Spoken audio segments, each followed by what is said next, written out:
Olá, amigos. 2020 foi duro demais. A gente perdeu familiares, perdemos amigos, perdemos muitos conhecidos, perdemos milhares de desconhecidos. 2020, como se isso não bastasse, a gente ainda perdeu tempo. A gente perdeu tempo para ficar com os amigos, perdemos tempo para viajar, perdemos tempo para nos relacionar com os outros. Mas 2020 não trouxe só perdas. Alguma coisa a gente ganhou. A gente ganhou conhecimento e a gente ganhou, sobretudo, autoconhecimento para ficar em casa, ficar pensando, ficar enfurnado. Na área que eu atuo, o esporte, 2020 também ensinou muita coisa e tomara que o esporte tenha depois a reproduzir esses ensinamentos. Eu vou pegar alguns exemplos que eu acho que falam um pouquinho do que foi o esporte. Vamos para o automobilismo, mais especificamente a Fórmula 1, um esporte altamente técnico, elitista, um esporte de brancos, basicamente. Mais uma vez, um negro venceu, né? O Lewis Hamilton já tinha vencido 6 vezes antes, mas dessa vez foi um pouco diferente. Ele aproveitou esse 2020 para falar, aproveitou para se manifestar, claro que muito impactado pelo que aconteceu em Minneapolis, a morte do George Floyd, eu não consigo respirar, aquele slogan terrível, e o Hamilton ia para o pódio, falava disso, fazia gestos, usava camisas, aproveitou a visibilidade, né, no momento que estava todo mundo em casa vendo o esporte pela televisão, ele aproveitou para se manifestar e para tentar passar uma mensagem. No basquete americano, na NBA, a coisa foi um pouco mais profunda até. Mesma coisa, né? O basquete teve que parar e a NBA, já que o show não pode parar, a NBA resolveu se fechar numa bolha na Flórida. A ideia era simples. Ginásios fechados, só os jogadores, comissão técnica, etc., o pessoal jogando, mostrando para as pessoas na televisão e oferecendo entretenimento. A NBA, formada basicamente por jogadores negros, também foi impactada, né, pelo assassinato do George Floyd e começou um movimento muito interessante, né, de manifestação, né, a organização teve que topar esse pedido dos jogadores de se manifestar, e os jogadores não só falaram, mostraram suas ideias, o seu repúdio, etc. Eles se sentiram como agentes transformadores, e os jogadores se envolveram politicamente, mas não politicamente de uma forma direta, né? Vote nesse ou naquele candidato, mas simplesmente passando a mensagem de vote. Vá à urna. Você quer mudar tudo isso? Num país democrático, o jeito de mudar tudo isso é votando, se manifestando. A NBA teve esse papel, o esporte teve esse papel.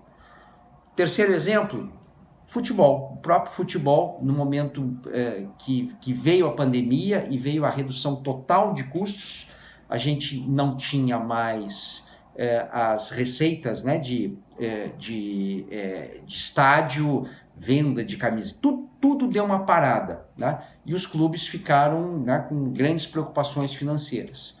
Um dos maiores dele, o Barcelona, eu acho que deu um exemplo muito interessante. De cara, os jogadores, liderados pelo melhor deles, Lionel Messi, resolveram cortar os seus salários com a condição de que os funcionários, né, menos abonados do Barcelona, né, esses recebessem 100% do salário. Os jogadores cortaram 70%.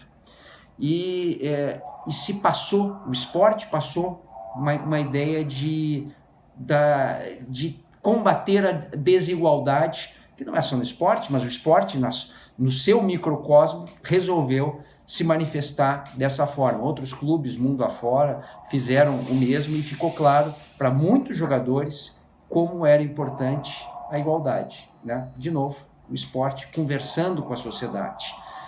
Por fim, eu vou pegar um exemplo de um esporte que é esse, vamos dizer assim, o meu esporte, a corrida de rua, né? Eu sou corredor, sou maratonista, escrevi alguns livros sobre isso, e as corridas pararam todas, né? As maratonas foram todas canceladas, e num primeiro momento dos confinamentos, mundo afora, a gente não podia sair de casa para nada. Depois, com o tempo, a gente começou a ver que era possível sair correndo sozinho, né, de uma forma protegida, etc.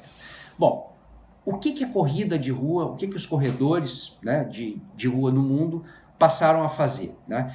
Corrida é um dos esportes mais seguros que tem, né? Porque não é um esporte coletivo, não é um esporte de contato, não é um esporte que você pratique confinado em algum lugar, com, né, distribuição de partículas pelo ar, né, aerosóis, etc. Você está na rua, ao ar livre, com vento, é um esporte bastante seguro, por assim dizer. Só que os corredores do mundo, de uma forma geral, claro, tem as exceções, passaram a usar máscaras, né? O que significa essa máscara, né? A máscara, claro, né, é um símbolo da proteção pessoal, mas também é um símbolo do respeito aos outros que estão em volta. E mais do que nunca, mais do que qualquer outro esporte, você correr de máscara é olhar muito mais para os outros e não para você mesmo, porque quando você coloca a máscara, a corrida fica mais complicada, né? Porque você fica ali com um ar quente, uma sensação de sufocamento, mas muita gente passou a correr e corredores, né, se identificando às vezes, um cruzando, né, longe um do outro, olhando a máscara, e aquilo acho que ficou também, pelo menos no meu esporte, como um símbolo do olhar para o outro. O esporte, a gente perdeu demais em 2020, mas tomara que depois de 2020 a gente tenha captado essa mensagem. O esporte não é algo que se encerra em si mesmo, não é um esporte... mesmo os esportes individuais, eles conversam com todo mundo. Espero que tenha sido essa as pequenas mensagens que vários esportes passaram para que depois de 2020 a gente melhore.